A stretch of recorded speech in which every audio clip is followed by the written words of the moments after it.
ध्यान के सावधानियों में सबसे बड़ी चीज़, किसी गलत चीज़ का ध्यान न करें।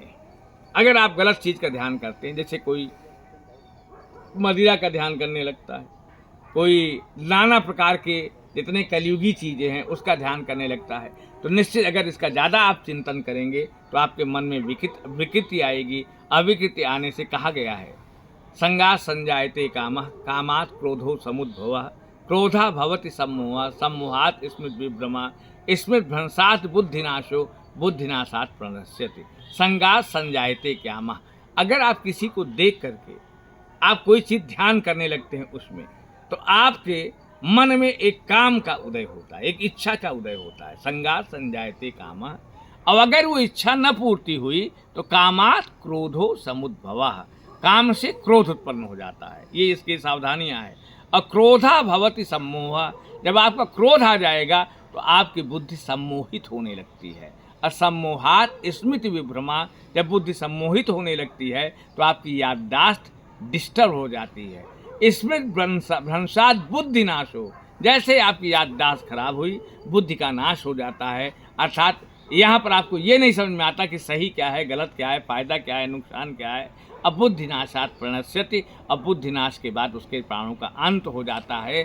इसीलिए किसी गलत चीज़ में या गलत व्यक्ति के द्वारा बताए हुए मार्गों पर चल करके, क्योंकि आपके लिखा है स्वधर्मे निधनम श्रेयः, जिसका जो धर्म है उसी धर्म में के तहत जीना, आचरण करना उसके लिए कल्याणकारी है। पर धर्म भयावह, दूसरे की बातों को देख करके अगर आप प्रयास करेंगे, अनुकूल परिणाम नहीं आएगा तो नाश एवं मृत्यु हो सकती है। इसलिए ध्यान के द्वारा सबसे बड़ी आवश्यकता है कि आप अपने आप को संयमित जीवन में रह करके क्या करना चाहिए इस पर अगर आप फोकस करेंगे तो निश्चित है आपका, कहा गया है यतो धर्मः ततो जयः, कहा गया है कि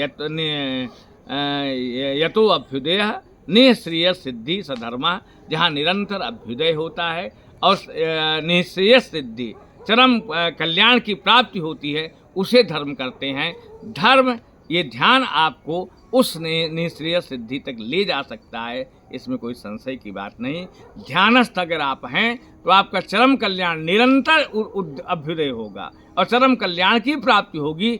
ध्यान आपको सब कुछ दे सकता है। और कहा गया है हमारे जो प्रकृति की अष्टधा प्रकृति है, षोडश विकारा है, 16 संसार के जो 16 चीज़ें हैं इनका प्रत्यक्ष के माध्यमों से ज्ञान प्राप्त होता है। लेकिन जो अष्टधा प्रकृति है ये नित्य है, इनका नाश कभी नहीं होता। इसमें आते हैं पंच तन्मात्राएँ, अहंकार, बुद्धि और प्रकृति। अष्टधा प्रकृति, इसको 8 प्रकृतियाँ कहा गया है और इनका साक्षात्कार केवल ध्यान के द्वारा ही संभव है। प्रत्यक्ष के माध्यमों से ये दिखाई नहीं दे सकते। तो हमारे योगी लोग ध्यान के द्वारा इनका साक्षात्कार करके और प्रकृति का साक्षात्कार करके उसके आगे जा करके ब्रह्म को प्राप्त कर सकते हैं। ये सांख्य दर्शन बताता है।